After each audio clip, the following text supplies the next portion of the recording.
Hi and good evening, good night. Today from McDonald's. Today is the 2nd of the 2nd of 2020, which means a lot of 2 and 0 going on. And today is also the day of Alfred Lion when he died. You know, he died on the 2nd, also 2nd of the 2nd. In a second of the 2nd of the 2nd. And I wanted to honor him, and I want to talk a little bit about Blue Note records that I really admire a lot, and I have brought some stuff with me here in my trash bag. Actually, a lot of them, a few of them. Let's see what I can cover up with. It's a lot of stuff, you know, I have it in my bag. There's a lot of CDs in there.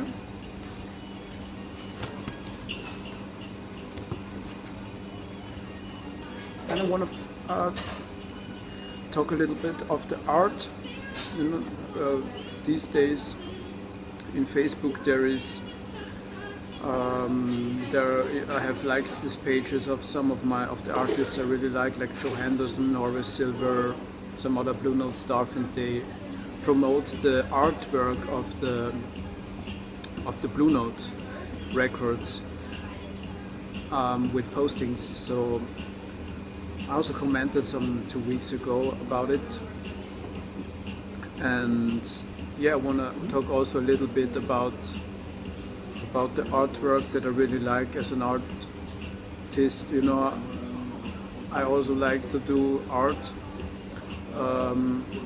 paint and all that, as you know, and so I like also to see those records, the Blue Note stuff, not only from the perspective as a musician, but also from the displaying art, like painting, photographing, just the cover alone itself, you know, how it's designed, how it's put together. That Blue Note did a really a job there in this sector also, which brought cover design to a new level in music history. Yeah, the history of records. You know,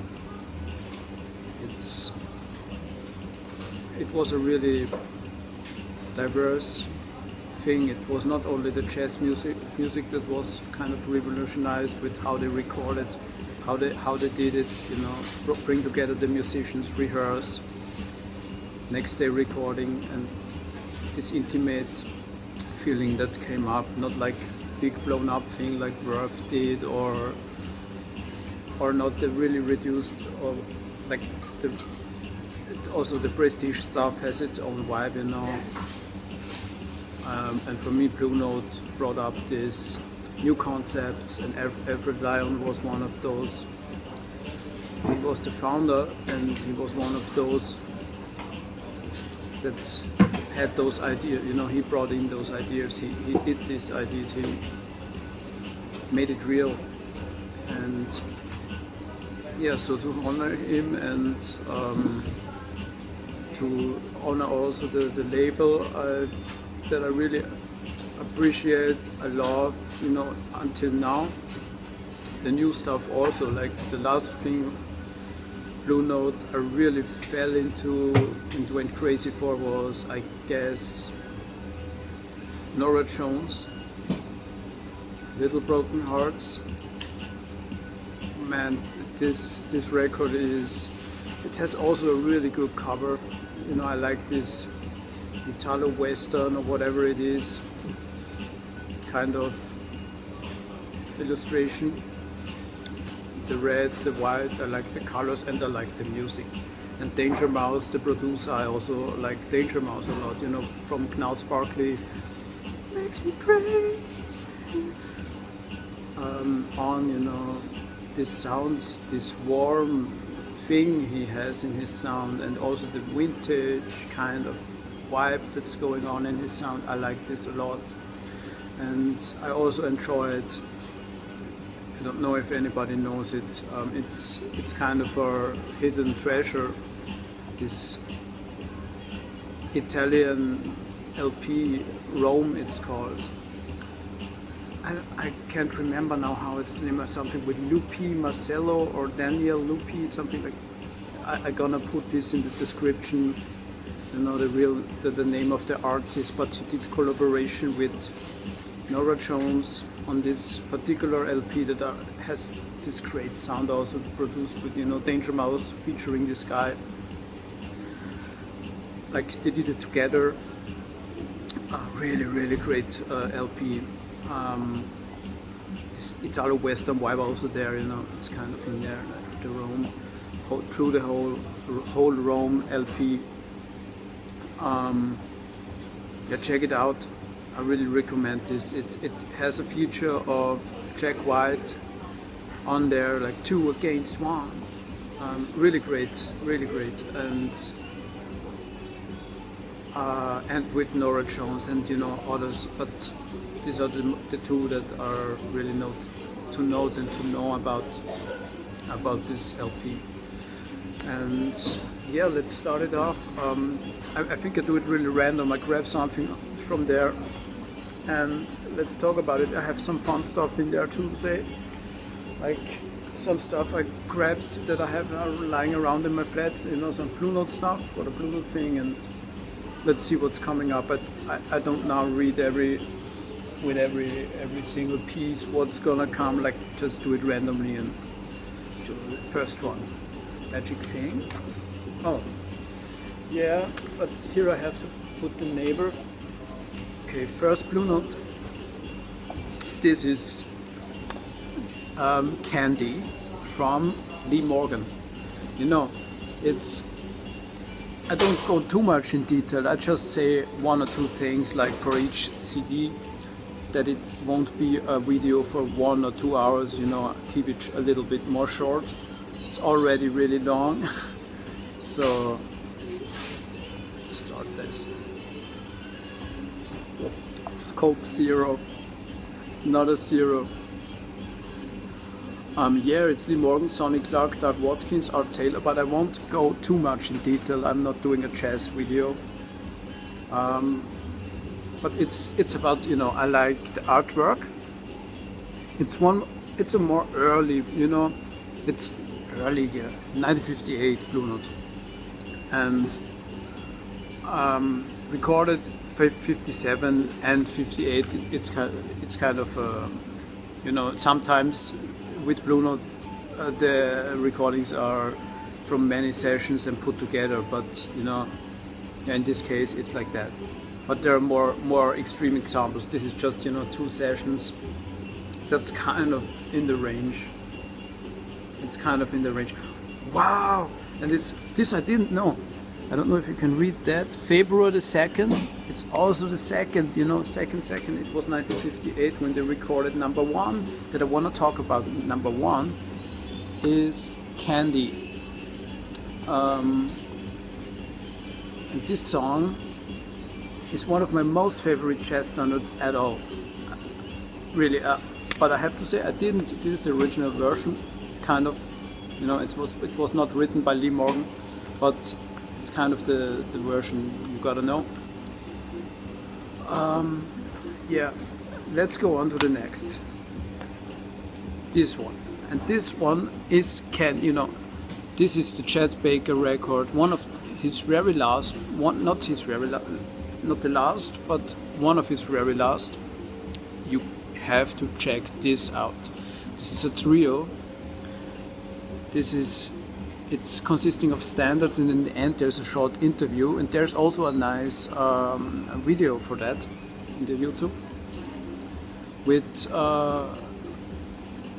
it has such a good, great vibe. I love this so much. This is the Chet Baker record. You know, at first listen to this. You know the early stuff too, and then something in between also. But this is the Chet Baker record I recommend. And Candy, this is the version of Candy I recommend. You gotta listen to that. late Chet Baker. It's called Candy. Check it out. That's Candy. That's the Candy. You know, this is where it's coming from. Chet Baker took it from here, then recorded it 1985. Such, you know, the piano on there and the bass and all, you know, his voice. So next one, random. Let 'Em Roll, Grand Green guitar. This is kind of more, it has the vibes on it, vibraphone, and it has this international, like more. It has a vibe going on that's more Latin a little bit, and I like this, the production of this record. I like the sound of this record really a lot. This has a really good sound, and my favorite piece on that one, I like the whole through. You know, it's really one of the hidden gems of Blue Note also. Latona, it's the second one. This is one of my favorite recorded, you know, things on Blue Note at all. Let 'Em Roll, Big John Patton, and Grand Green. You know, one of the hidden Grand Green things that the Grand Green nerds maybe don't know. Only the really hardcore ones. Next one. I feel like in a TV show where they make, Wahoo, Duke Pearson. I like the artwork. I bought this because of how the cover looks. The music is also good. I like Duke Pearson. I like his Janine song a lot. You know, I was introduced to him with Janine. It's not on there. But here, you know, I don't go too much in it. This is for the cover.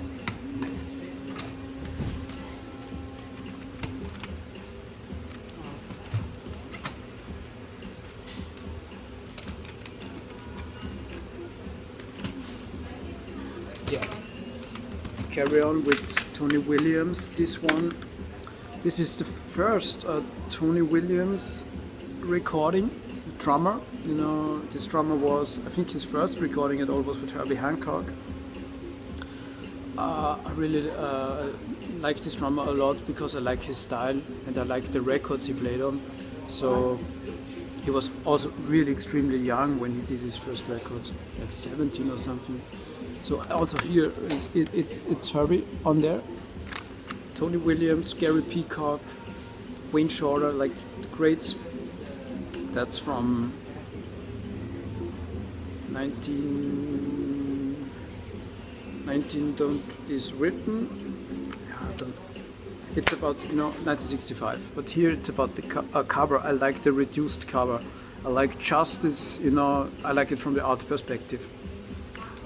And here is another, you know, and Tony Williams. Here it's written Tony Williams. That's another one that I really like a lot, the music from. The cover is, it's, you know, you see the similarity. It's kind of a little bit similar. And this one is actually the first one. This was 64, 65.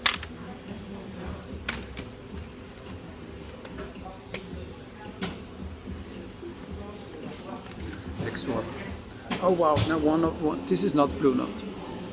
This is more like for the. I want to present you also some curiosities, like some crazy stuff, like where I think that went to me and where I think, oh, this cover is kind of designed in a weird way, and this I picked when I went away from home and picked up, you know, packed my bag and put in some trash stuff that I think this is kind of fun to note. Quincy Jones, Walk on the Wild Side. And how wild this cover, you know, I like the art, you know, kind of. What is wild about? I don't know. That's not wild. For me, that's not wild.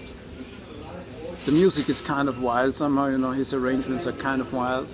But, you know, also that this is really not wild.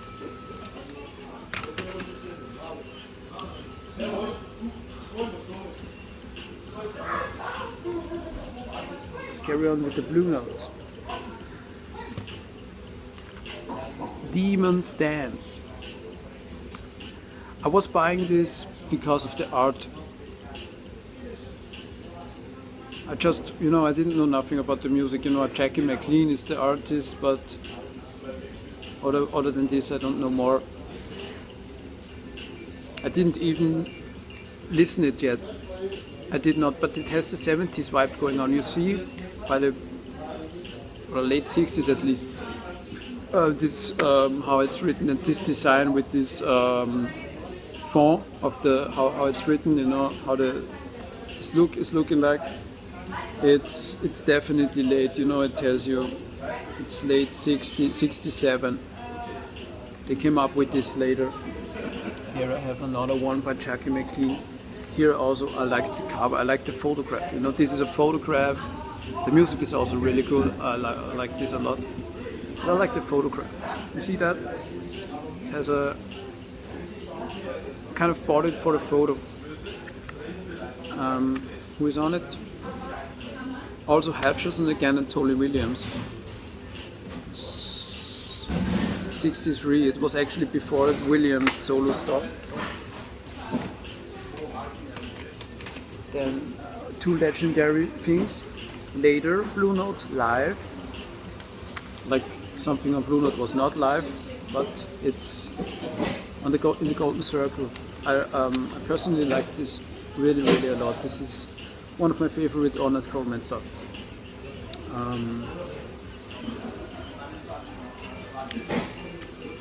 Yeah, I like the color. I like this photograph, the trio, and the only difference between those two, there's volume 1 and volume 2. It's the color. The one is blue, green. The other one is red, orange. Then one really important thing for everybody that wants to check out Miles Davis or likes Miles Davis or wants to know something about the early Miles Davis.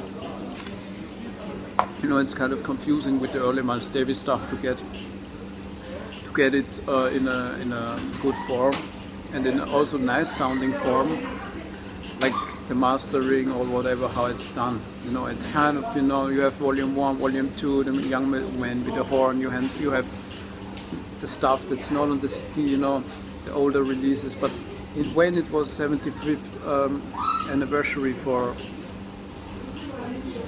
Blue Note, they bring out some specials that I really adore a lot, because they did nice masterings for all of it, for all the artists. They did it with, Clifford Brown, the trumpet player. The early stuff of Clifford Brown, he did not that much, and they put it together on a set. Then Coltrane as a sideman, the early Thelonious Monk, and Miles Davis. I think that's all. And this is the Miles Davis one. You see, 75th anniversary for Blue Note, and really done nicely. And this was also on a cheap price, what's also good. You have 3 CDs you have in there, if you buy it individually, and you have to search, and then they are mastered differently. I did listen to all of them, and I kind of would pick this from the sonic standpoint also. So here we have a nice booklet. We have this all this good picture, the original LP covers, really in detail. They did it really with love. See it that they put some effort in this, and I also have the one for Thelonious Monk.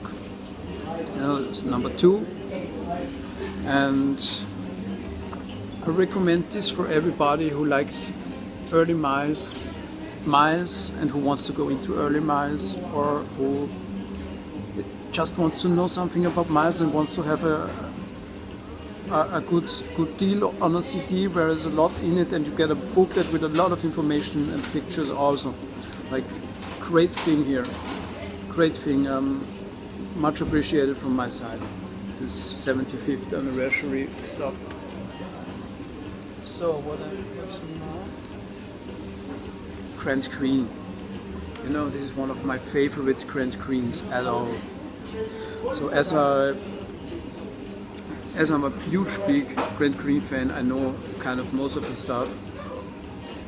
And I have to say, this one is right on up on the top. It's Matador. I like the art. I like the sound of it. You know, McCoy Tyner is a pianist that I recommend to listen to if you like piano, jazz piano. And it's kind also, you know, he has this connection with I don't go too much in the jazz stuff, but I want to say the musicians are really fine on there. I like them personally a lot. Like, you know, all are good, you know, but this is personal taste now. Elvin Jones and McCoy Tyner, they just killing it for me, you know. McCoy Tyner with his chords, you know, jam. I just think about his solo debut, you know,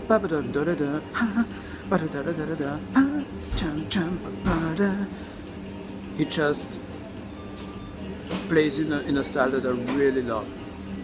And this here features him and Grand Green, of course. It's one mid-60s stuff, one of those that are really you should listen to if you want to check out Grand Green. Next to Green Street, Speak Low Alone from I Want to Hold Your Hand. And yeah, of course, Idle Moments, Chant de Fleur. This is kind of the stuff I put on top when it comes to create. And Latona.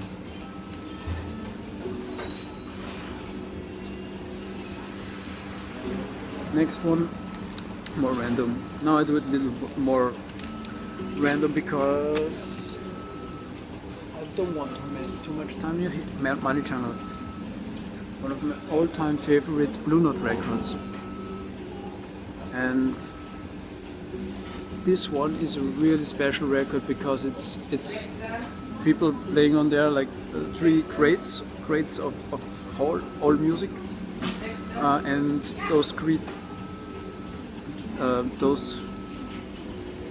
crates are no one less than Duke Ellington, Charles Mingus, and Max Roach. And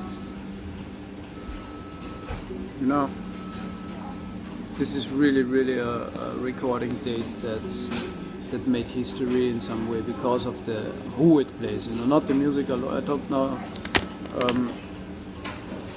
like about who plays alone. You know, who plays alone. The person involved is.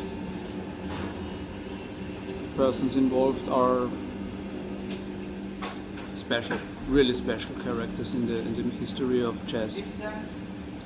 So this is kind of a thing also to check out for everyone, but it's not so easy to get into this. It has its sound, it has its little strangeness in there, and it's almost like they are fighting, you know, 3 big characters fight, and the story.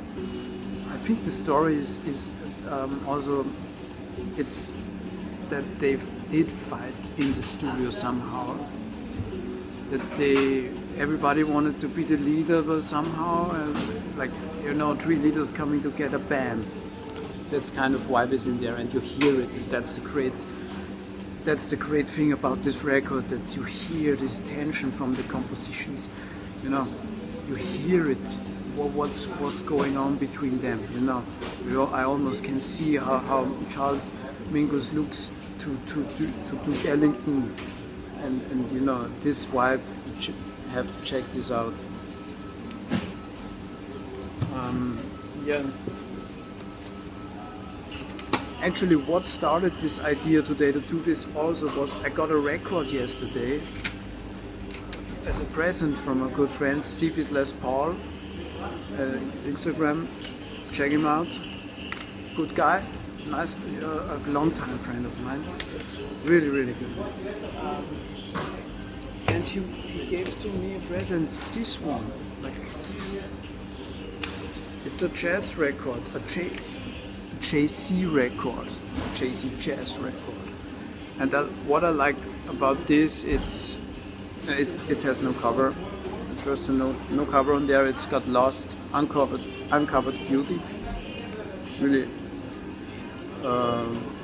you know what I like is this vintage kind of vibe you see here. You know, this is from long time ago, and I always like when something on a CD is this. You know, you have here written "Hold Dear Empire State of Mind." Real tone, which means you can download for these old phones back then. You know, this was 2009. Downloads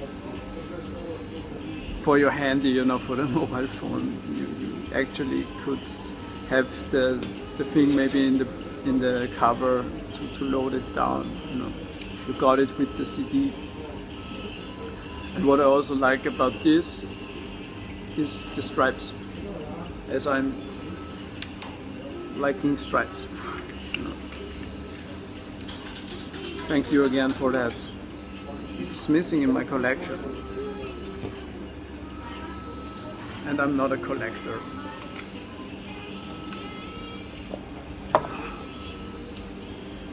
Coke Zero.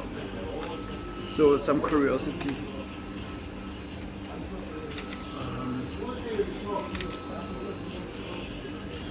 Janet Jackson.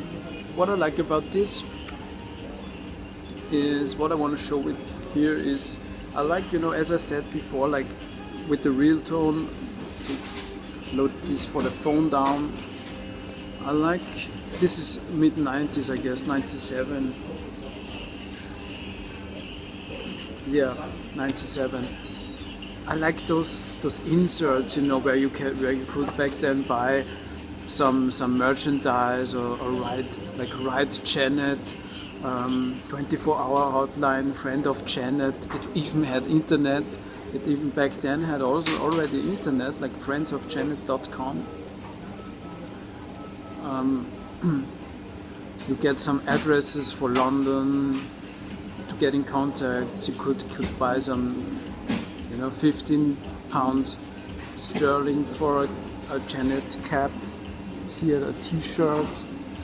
I like those things. This is kind of vintage, you know. Today I don't know if they do this any longer. At least I didn't recognize anything in that area with the last CDs that I bought.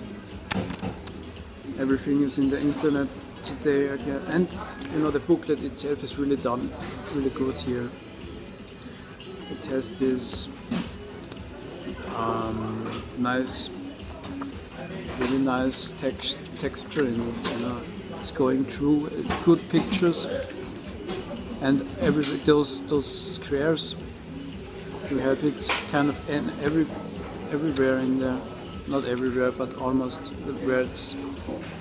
You have printed this. It's really a beautiful booklet. So Janet Jackson, check it out. Together Again. Janet.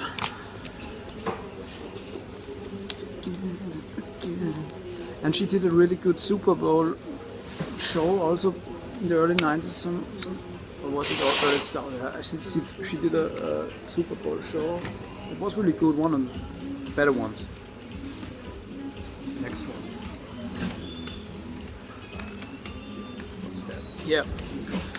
If you wonder, you know, when a band calls itself garbage, then how you would, you know, how this would look like. You know, I don't know the band, and I did not really go too deep into the music. but I saw it in a store and I just bought it for like for €1. I also always buy my CDs in second-hand stores for not more than €1 or €2, all of it, except the new stuff, which I rarely buy because I rarely have money and I rarely have new stuff that I really want to buy. So here, this is some early 90s thing, and I still don't know what's displayed on that cover. I don't know it. I don't know what's on that cover. No idea. I thought about a long time.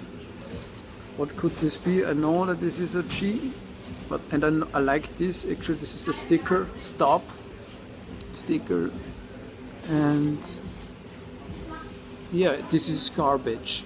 This is real garbage, and I don't know. Maybe it is garbage. Maybe they made a photo of pink garbage. I don't know. That's the band. It's the picture of the band. And check it out if you like garbage. Yeah, a big shout out to the Columbia reissue series boxes that are really on a cheap price point. I have a few of them. They made, because it's such an incredible good price and such really incredible good quality of the work. I have here just one with me to display. I recommend, if you are into high quality reissues of artists and you already you get the whole package. Here, this is Bill Withers, and you have, it's really, if you compare with other labels, I had this Herbie Hancock box. It was really not good. It was not good. I didn't like it. I already I sold it. I gave it away. This here, this is the content. You get all those CDs with the original art, with the original, in mini sleeves, really good done, hard cardboard, original back, front, and the CDs also, like really beautiful. This is just as I am. This is the first album, and then it goes through his whole Sussex and then the Columbia stuff. Everything on there. This one is really a great one. I don't go any further here, but I want to note that you should really consider, if you want to have good collections, consider the Columbia boxes to buy. This is really worth the money, and it was about €35. I think in America it's also like $30 or 25 even, I don't know. And the booklets are also really done with photos, with everything you want to have as an interested person into an artist, into a musician. You get all the details you need. You get the original artwork. So just think about those boxes. Don't waste the money. Yeah, now I have. I can't do a video without Prince content because I'm such of a Prince nerd.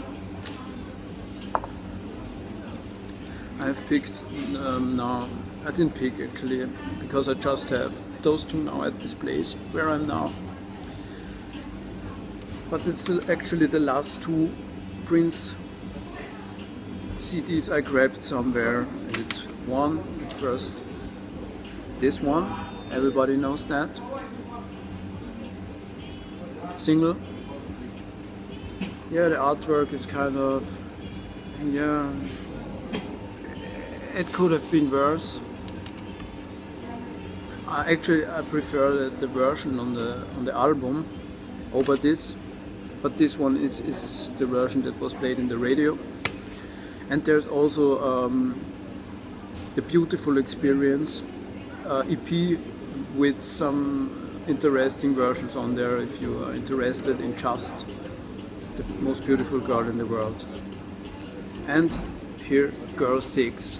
It's also some kind of insider thing that the hardcore Prince fans maybe know, but this was a movie in 1996, I guess. Yeah, it's 96, which featured a lot of Prince music, like Adore, Hot Thing, How Come You Don't Call Me Anymore. Yeah, Pink Cashmere, good one, and interesting cover too. Next one, no, this, please help me, please somebody can tell me what this is. I found it in the second-hand store, €1, one coin, not even the Grace Notes database of when I put it in iTunes and I load it in, when I'm connected with the internet, then automatically it searches, normally it finds what CD I have here. But no, not with this. Nothing. I can't find it. I want to know, it's a woman, mostly a female voice singing, I think it's her. And sometimes a man also, I don't know. I just want to know. It's maybe Chinese. Maybe I'm gonna just ask people on the streets, random. Everything. Even the Grace Note stuff is in this other kind of letters. I don't know nothing. I don't know. I really want to know. Maybe somebody can help me with that. Just write me a message, please. Now I have something that's really bad, category really bad, that it's almost good again. The song is really, I went crazy for this song when I was a little boy. How much is the fish? It's about the artwork, what I want to show. Look at this artwork. Isn't this beautiful? Oh my god. This was before, this was a real big hit, but this was done before, it's an interesting thing. It's from Germany, and what I like, it has this vintage thing on there, this security magnet that you only have with the old stuff from the 90s and early 2000s. Then I think they let it off with this. Then also this one, what they thought with that, I kind of like it, Yeah, I don't know, but it's kind of, does this even look like a real rose? I don't know. It's from Motown. But the music is kind of good. A rose for you. The next one is really special. The special thing about it that I went really crazy for that one as a little boy, because I identified myself with it because I looked like this guy on this record. Let's have a look who this could be. It was me, more or less. I saw myself there. And then I also, I'm gonna miss you forever. I'm gonna miss you. This song I had back then as a single, and this album. It's Aaron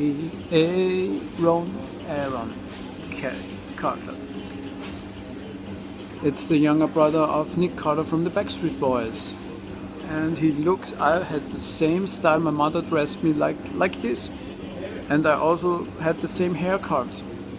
So I kind of saw myself there.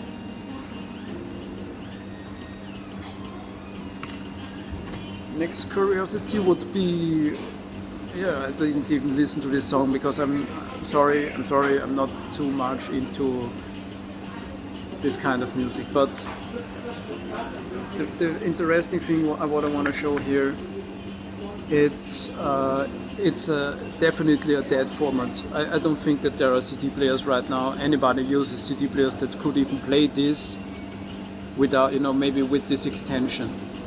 This was mini CDs, which they did for, I think they put it for free in newspapers or whatever, like for promotion. And this was kind of something that was in late 1988. They did this. And the interesting thing is, you know, I didn't know that a thing like this even existed until I found this in the second-hand store. I was kind of shocked and kind of surprised that a thing like this exists. So I just bought it for the reason that I have a thing like this. I did not one time listen to the music. Barbra Streisand. Not mine. I think she's a good singer, but I can't say more. So what I have more like Ted Jones. This is actually something from the Blue Notes I really like a lot. I like the cover, beautiful cover. Beautiful cover, Mother Clan. I like, you know, it. You see, I like it when I have those. This is actually 229.90 shilling. You know, that's fucking shilling. This is really, really vintage. I like the style. You know, this woman has extreme style. Wow. Look at this. And the voice. Check her out. No words. Just beautiful. The movie and the music.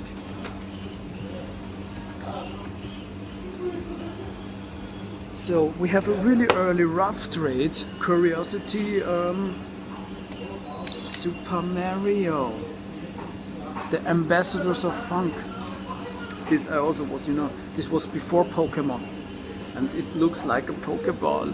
So actually Pokemon, no, Super Mario here did have the Pokeball already before even Pokemon was invented, maybe. So there is just this Ambassadors of Funk doing Super Mario. And the funny thing and interesting thing was that, you know, that it's made by Rough Trade. And Rough Trade is this indie rock label for, you know, at least I know I was introduced to them with Baby Shambles Libertines, you know, this Britpop, British punk stuff. And now we have Super Mario, you know, this is the beginning. What is it? Rough Trade, 1992.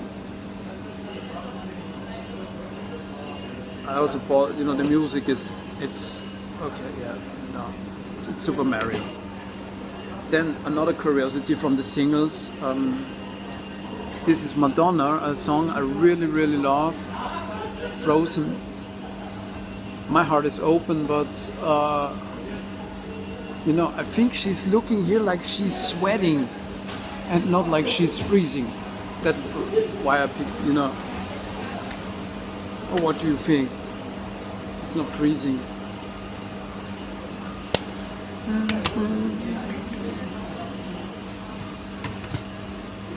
When your heart's not open. I went crazy for this in the car when I was driving with my mama. If I can melt your heart. What I have here? Yeah, I have here. This is the record of the week. This one, I don't know if you know that. I have here another one. I really recommend here, but I'm just going into it. It's the first day today, actually. Now I have to, you know, I have something really nasty going on because I always eat the hot devil dip with the Marillenknödel thing. I'm hungry, you know, they close and I have to finish this too.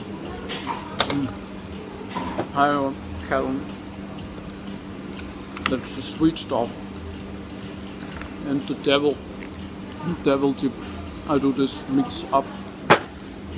It's kind of good. Here I have something.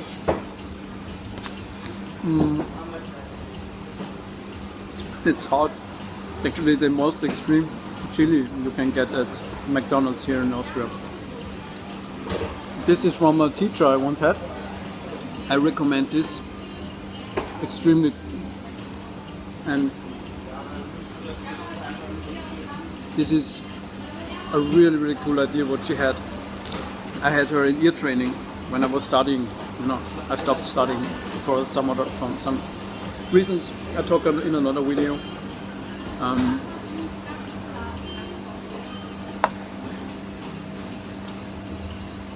Friederike Leno, Hendrik Feder, Blossoming. This LP, this one here, has a really good sound, really beautiful compositions with the concept of the packaging I want to show. Done with love.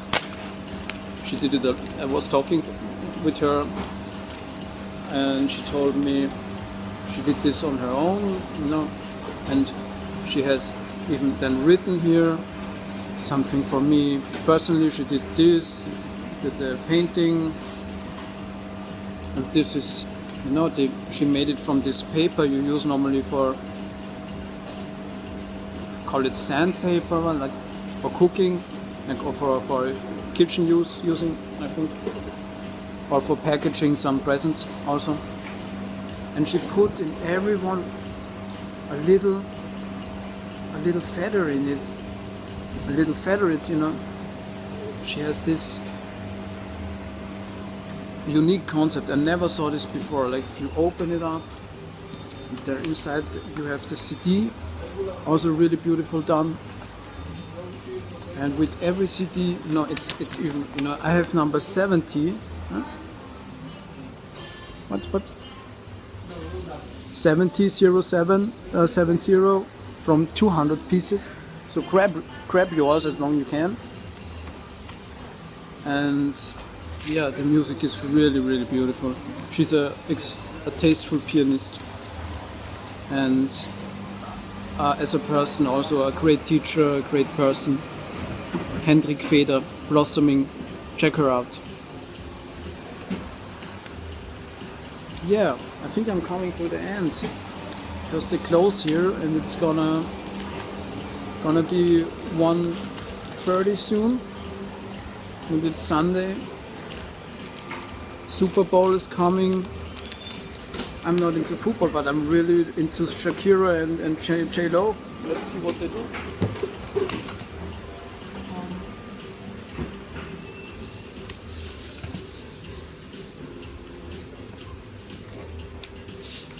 Yeah, I think I'm coming to an end.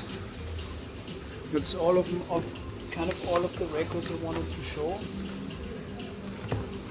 Just grabbed a few handful of records and they are done. So,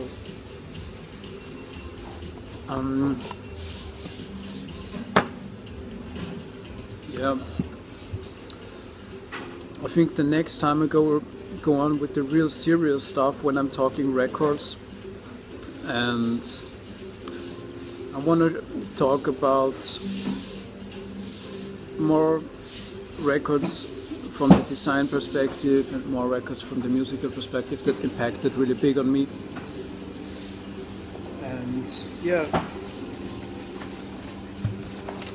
maybe a jazz video sometime too, where I go into jazz more in detail and concepts.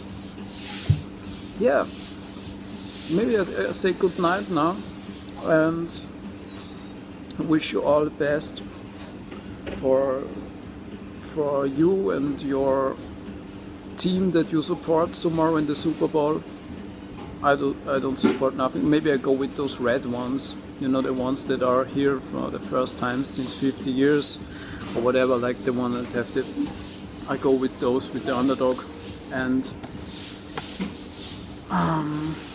yeah, see you next time for some whining. rhymes.